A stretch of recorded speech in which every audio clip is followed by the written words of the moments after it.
A Câmara dos Deputados votará hoje o projeto de lei que cria mecanismo para combater as notícias falsas, também conhecido como PL das fake news. A informação é do presidente da Casa, o deputado Arthur Lira. Os deputados aprovaram urgência na votação na terça-feira da semana passada. Agora a gente vai trazer alguns pontos do que trata essa PL da fake news, cria essa lei brasileira de liberdade, responsabilidade e transparência na internet. O objetivo é fortalecer a democracia, a transparência dos provedores, coibir a difusão de notícias falsas e discursos de ódio em ambiente virtual. O ponto principal torna obrigatória a moderação de conteúdos na internet para quem sejam identificadas, excluídas ou sinalizadas postagem em contas com conteúdos considerados criminosos. Big Techs são as grandes empresas de redes sociais, ferramentas de busca e aplicativos de mensagem, terão que analisar os conteúdos considerados ilegais, avaliar riscos sistêmicos dos seus algoritmos e obedecer a regras de transparência e submeter a auditoria externa. Os aplicativos de mensagem devem limitar a distribuição massiva de mensagem. No jornalismo, as empresas devem ser remuneradas pelos provedores pela utilização do conteúdo. Imunidade parlamentar garante que os deputados, senadores, vereadores também possam emitir opiniões, palavras e votos. Também isso vale para o conteúdo por ele postado nas redes sociais, sem qualquer tipo de risco ou censura. Crianças e adolescentes, no caso, as empresas devem pedir acesso delas verificando a idade dos usuários e vetar a coleta de dados pessoais para perfis comportamentais desse público. Claro que tem contra e a favor desse projeto que é polêmico e que pode entrar na pauta de votação hoje. Vamos ver aqui uma nova arte. Os argumentos favoráveis: as condutas são criminalizadas na vida real e também devem ser proibidas no mundo virtual. Conteúdos disseminados incentivam crimes como o 8 de janeiro e o ataque a escolas. Os argumentos contrários é de que as regras impostas na moderação de conteúdo limitam a liberdade de expressão e as normas podem ser utilizadas de forma arbitrária ou autoritária para perseguir inimigos políticos. Como eu disse, isso foi aprovado no regime de urgência. Agora a gente conversa com um advogado especializado em direito digital e proteção de dados, Alexandre Coelho.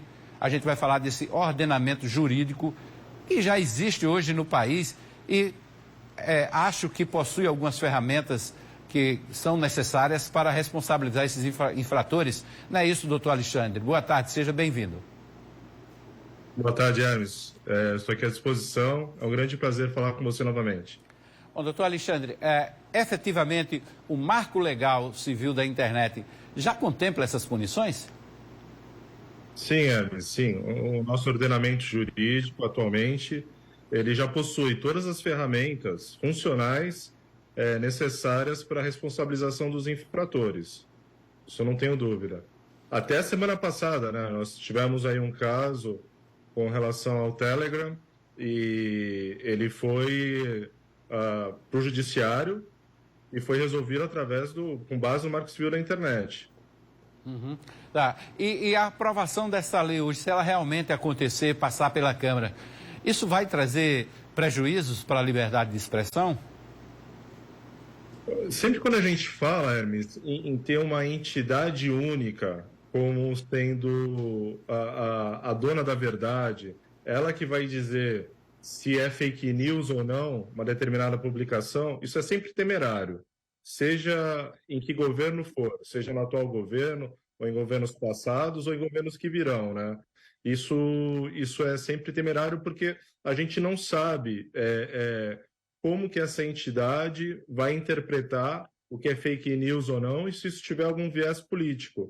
Isso pode, sem dúvida, infringir uma garantia constitucional que a gente tem, que é a liberdade de expressão e o livre pensamento.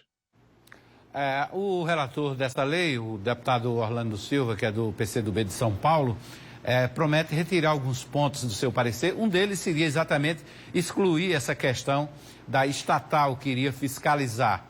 Acha que isso é o suficiente? Eu acredito que não. Até porque, Hermes, essa PL, a origem dela é no Senado. Então, supondo que fique de uma maneira adequada agora no Congresso, na Câmara dos Deputados, que retirem essa questão de uma entidade reguladora, que retirem a parte que fala sobre, por exemplo, a restrição a determinadas propagandas na internet, né? Nós sabemos hoje em dia que o microempreendedor, por exemplo, ele utiliza a internet para vender um produto, para vender um serviço. Isso, por esse PL, vai ser regulamentado, vai dificultar esse microempreendedor a fazer a sua propaganda pela internet. Então, supondo que tudo isso seja retirado, quando o projeto de lei voltar para a Câmara originária, que é o Senado Federal, eles podem vetarem essas alterações e ele ser aprovado na íntegra, entendeu? Uhum. Doutor Alexander, agora, quem defende o projeto diz que já existem leis idênticas em outros países com legislação mais avançada. Citaram, por exemplo, o caso da Alemanha. Corresponde esse projeto ao que já existe lá fora? Olha, Hermes, cada legislação tem que atender a sua peculiaridade local, tá? No caso, na Alemanha, como no bloco europeu, de uma maneira geral, o debate lá foi amplo. Foram anos e anos olhando todos os setores, né? Ouvindo todas as vozes.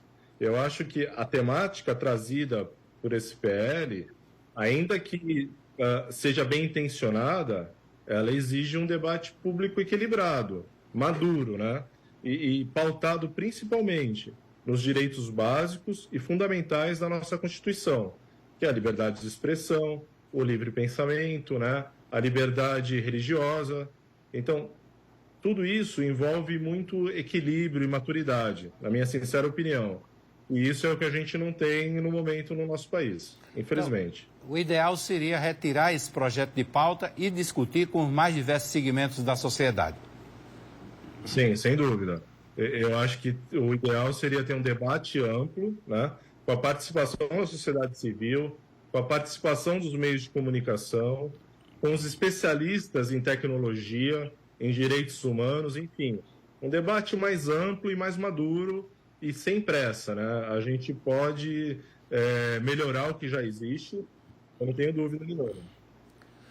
Certo. Doutor Alexander, obrigado pela entrevista aqui no Correio Debate, pelas informações, muito importantes seus esclarecimentos. Eu que agradeço, Hermes. Um abraço e até a próxima. Um abraço. Aí, doutor Alexander Coelho, que é especialista nesse tema. O projeto de lei das fake news, que deve ser votado hoje na Câmara Federal, também repercutiu na sessão ordinária do Legislativo Municipal aqui de João Pessoa, hoje pela manhã. Neste pós-feriado, um debate sobre o projeto de lei das fake news, que deve ser votado em caráter de urgência na Câmara Federal, animou a sessão no plenário do Legislativo Municipal. Os vereadores Marcos Henriques e Elisa Virgínio protagonizaram a discussão acerca do PL, que prevê a transparência de redes sociais e de serviços de mensagens privadas, sobretudo quanto à responsabilidade dos provedores no combate à desinformação. Os pastores lançaram uma carta aberta aos deputados do Estado da Paraíba, aos deputados federais, suplicando a eles que eles tivessem cuidado e votassem contra o projeto das fake news. Porque esse projeto das fake news potencialmente será usado contra a igreja. Nós sabemos que alguns pastores já estão sendo processados por discursos de ódio. Só que é apenas por ler a Bíblia, muitas das vezes, fazer sua interpretação. O que é que as entidades dizem?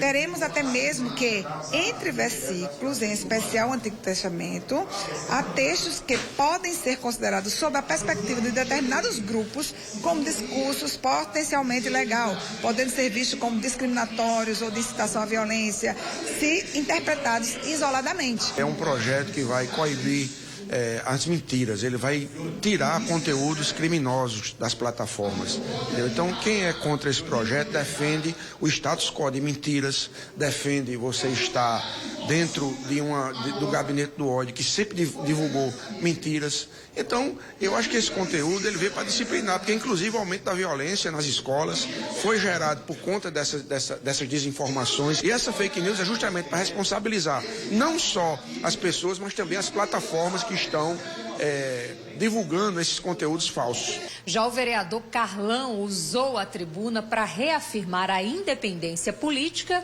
negando que iria compor a bancada da situação. Eu sempre adotei a postura de independente, só que ficava muitas vezes confuso para a própria mídia e para as pessoas, a política mesmo, entender que a independência é estar distante da situação.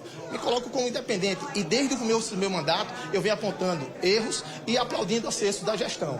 Então essa independência me dá muito bem a condição, por exemplo, de reclamar quando os ônibus ou quando aquela isenção de ISS que não estava vindo, os benefícios não vieram.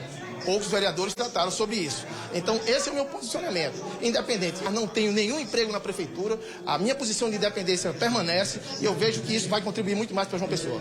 O presidente da Câmara, vereador Dinho Dowsley, que chegou há pouco de Brasília, falou que a viagem rendeu alguns convites para mudar de partido. Houve realmente convite de outros partidos, a exemplo do União Brasil, do senador Efraim, que eu pude estar na convenção dele sexta-feira aqui em João Pessoa, assim que cheguei de Brasília. Mas vereador não pode sair de partido agora, só numa janela que vai ser aberta ainda para o ano. Isso são discussões, são diálogos que fico muito orgulhoso pelos convites. Sou o presidente estadual do Avante, mas ainda nada definido. Na próxima semana, o vereador Chico, do sindicato do Avante, vai entrar de licença. Quem assume é Raíssa Lacerda. Nós temos um compromisso de partido que nós ficou acordado. Todos os vereadores que foi eleito, a gente teria que dar uma oportunidade ao primeiro suplente. Então, assim, eu estou indo mais pelo partido, e licença sem remuneração. Vou fazer um tratamento de saúde, que aproveitar as oportunidades, que tinha desde 2012 que eu nunca fiz nunca tirei umas férias boas nessa assim, porque queira que não queira, mesmo sendo sem remuneração, mas eu vou cuidar um pouco da minha saúde. Rafael Leite, para o Correio Debate.